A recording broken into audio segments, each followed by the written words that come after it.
મહેસાણા જિલ્લાના ખેરવા સ્થિત ગણપત યુનિવર્સિટીનો 19મો પદવીદાન સમારોહ યોજાયો હતો, જેમાં શિક્ષણ મંત્રી ડોક્ટર પ્રદ્યુમન વાઝા સોમનાથથી વર્ચ્યુઅલ ઉપસ્થિત રહ્યા હતા.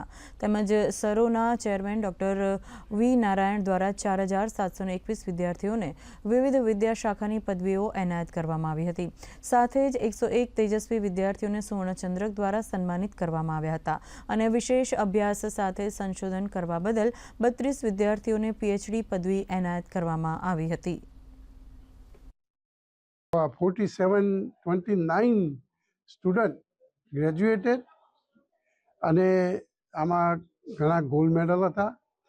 એમાં ગોલ્ડ મેડલમાં 60% ગર્લ્સ હતી, એટલે એનું મને બહુ અભિમાન છે.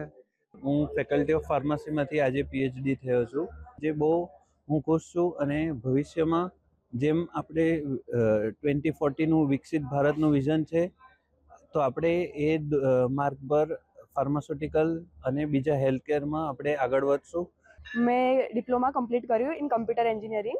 મારા CGPA 9.88 હતા and I am very grateful two Ganpat university for giving me this prestigious opportunity to learn and grow.